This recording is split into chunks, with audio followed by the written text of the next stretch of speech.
like an imposter internally, like no matter how much you accomplish, you still were not good enough or smart enough, like you did not belong at that seat at the table, that seat that women fought to have through the women's right movement, the seat that Black people fought to have through the civil rights movement, the seat that you know you have not really been invited to, but that you had to pull up to that patriarchal table because you had the passion and the purpose to pursue your purpose. So you did that? Yeah, that seat. Well, it's not that you don't belong. It's that others try to project their insecurities and ignorance onto you to make you feel like you don't belong through macro and microaggressions. Coined by Pierce in 1978 and further developed by Sue in 2007, microaggressions are the subtle, derogatory insults that aim at a person who's a member of an oppressed group based on stereotypes. Microaggressions occur in the form of covert or implicit biases, which is when the deliverer is unaware of their biased comments. Yet there have been more overt discrimination occurrences in recent years.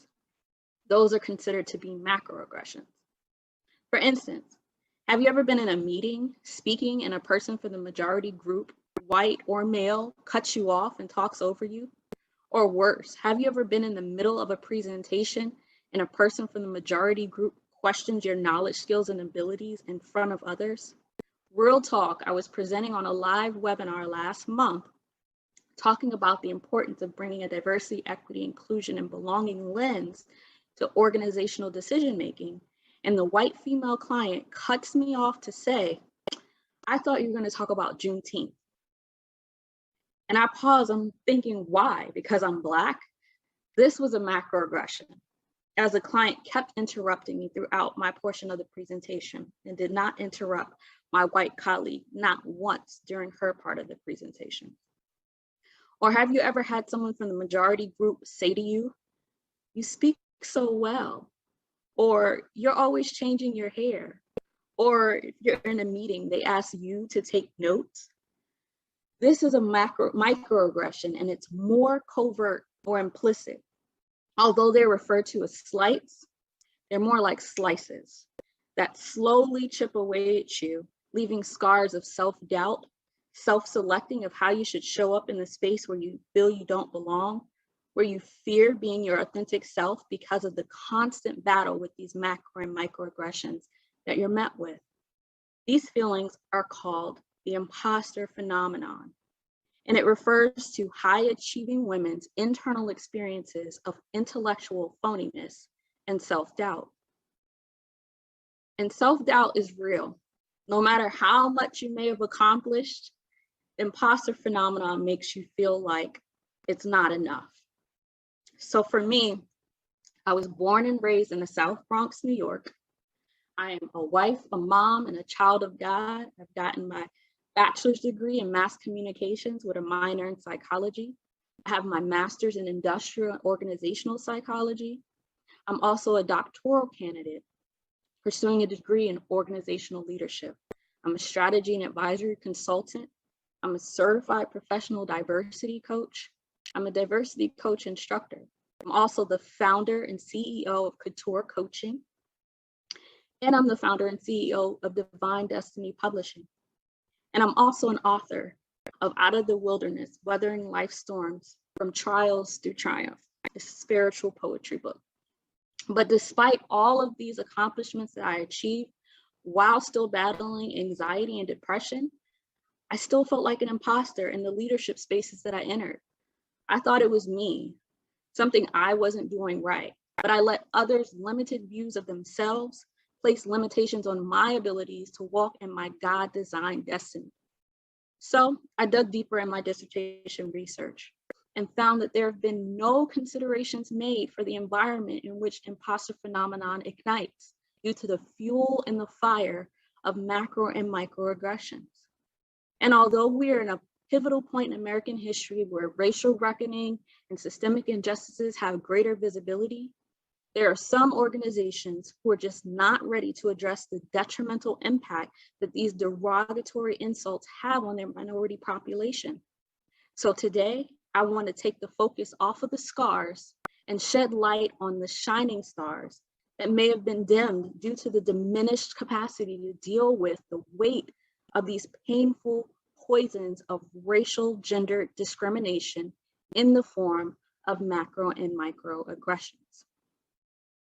So today, we'll talk about how do you pivot from pain to power when met with macro and microaggressions. So I'm going to discuss 3 ways in which you can do so. Number 1, pause, breathe. Take time to process the pain before responding. If you need a mental health day, take it. Recently, I dealt with some macro and microaggressions in my workplace, and I was trying to push through and trying to be that strong Black woman as we're taught to, in our generations as Black women. And I finally realized in order for me to be good, not just for myself, but for my family, I had to step away. I had to take a break. And I used my insurance. I was able to take some time off and just rest and reset. And so I encourage you, if you're dealing with those types of anxious feelings, or you're feeling depressed due to any of these discriminations that you've experienced, it's okay to ask for help, and it's okay to take time off to heal.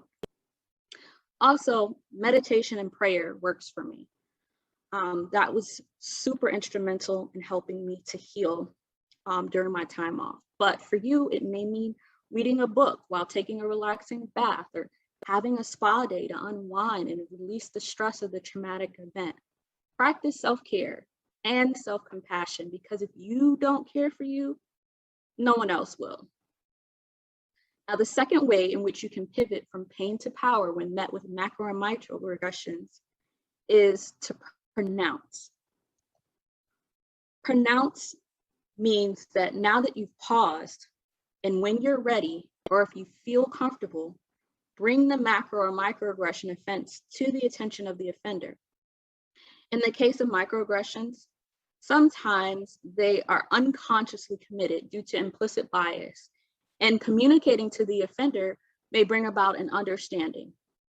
But please, please, please do not attach any expectation to the conversation, because some offenders may not understand, and they may focus on their guilt, or they did not intend to offend.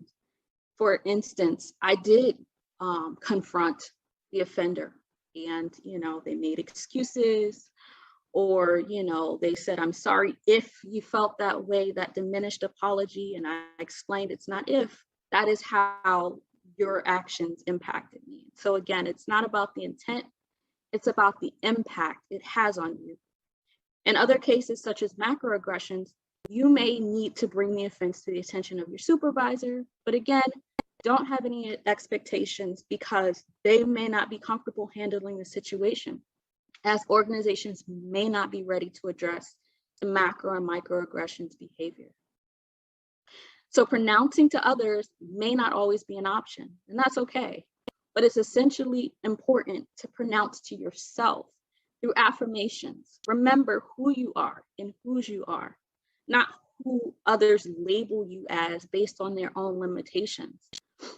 There's life and death in the power of the tongue. So look at your reflection in the mirror and tell yourself, you're beautiful inside and out. You are strong. You are brave. You are intelligent. You are capable.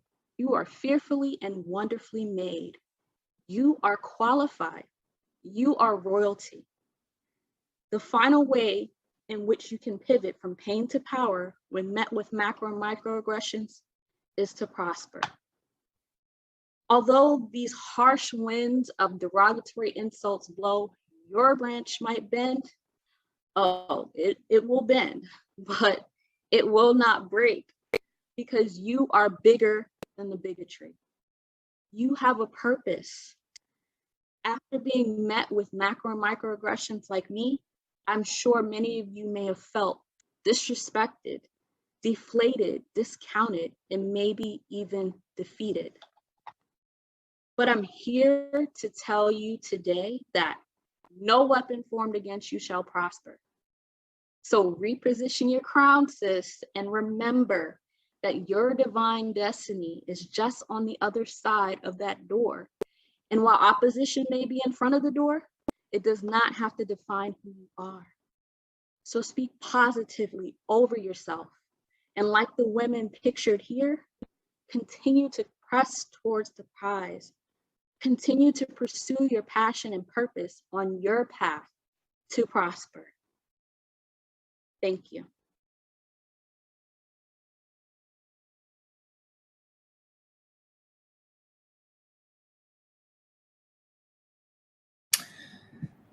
Tamika came to affirm us, to tell us that we are not being sensitive. We are not making it up. We are not exaggerating, that these things do happen and that there are tools that we can use. There is strategy that we can use, right, to rise above those situations. Like, what did Michelle say, y'all? When they go low, we go high, right?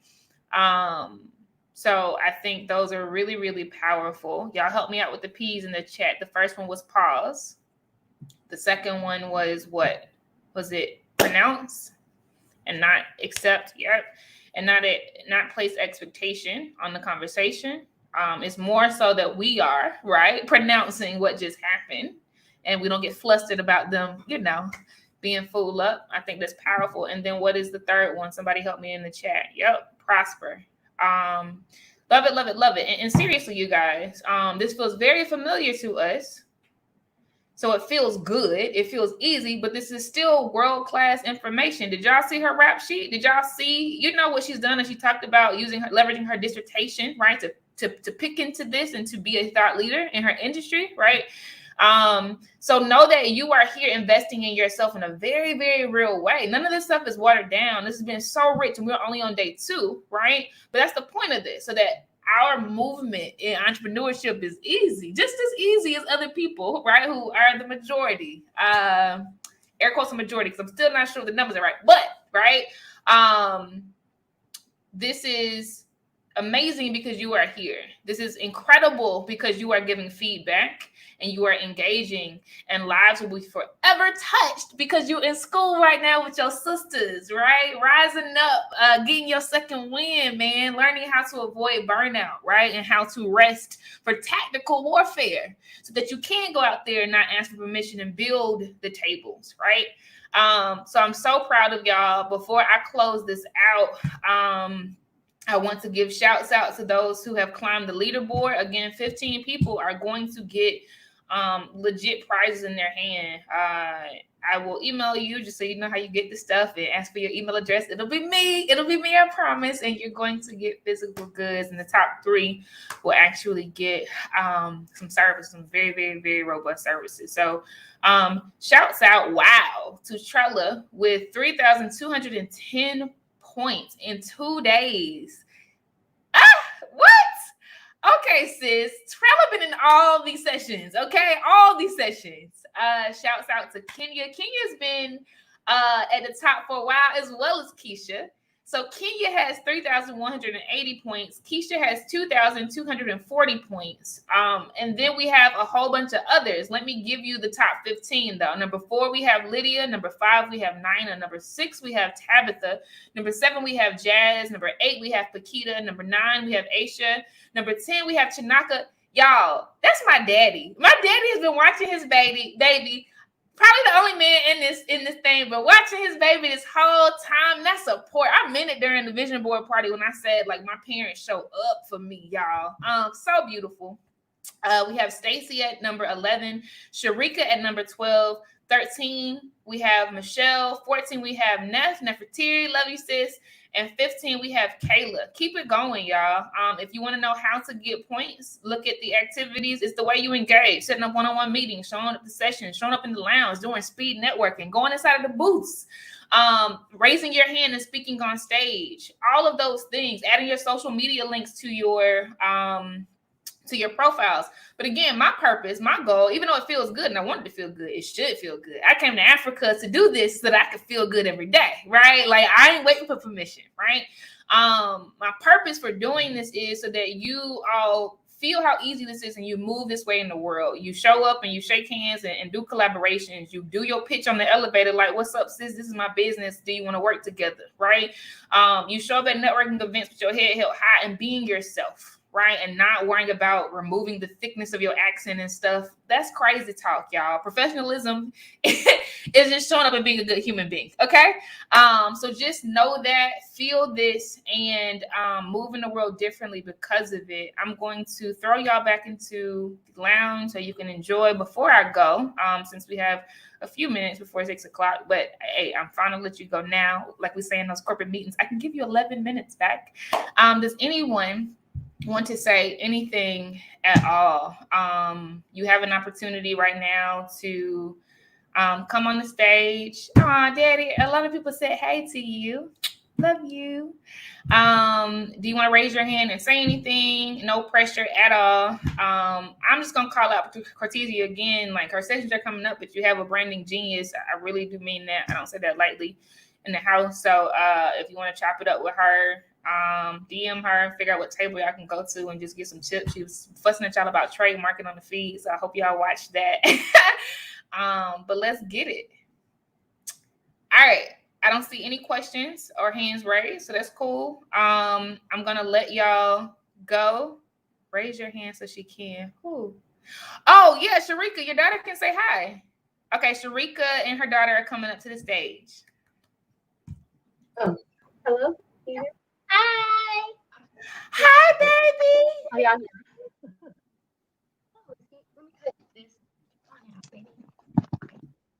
Hold up. Camera had issues yesterday. What about Is now? baby still talking? We can't hear her. Oh, sorry. Can you hear it now? Yes, we hear you loud and clear, Mama. Hi. Hi. Thank you for being with us today. We're so happy you're with us. Thank you. You're welcome. Did you like the experience? Huh? Did you like the experience today? Yes. Good. And what's your name? Jaria. Jaria, what a beautiful name. We are all saying hi. You are our niece. You are officially our niece. I'm Auntie Casey. It's so nice to meet you, Mama. Thank you. You're welcome. Thank you, Sharika.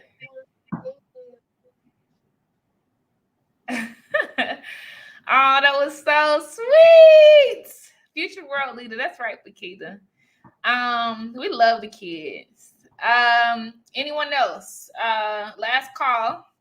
Anyone else want to hop on the stage, share any reflections, any thoughts before we close it up and go to the lounge for networking?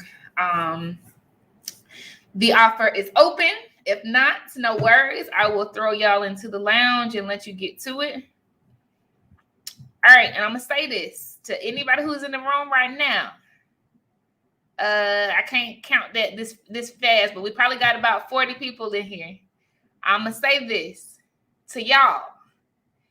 If you want to have, I love you too, Nefertiti. If you want to have a booth at the Buy Black Virtual Summit on Sunday, send me a DM on here. All right. If you want a booth, send me a DM. I got you. All right. Bye, y'all. Love you. Mean it. Mwah.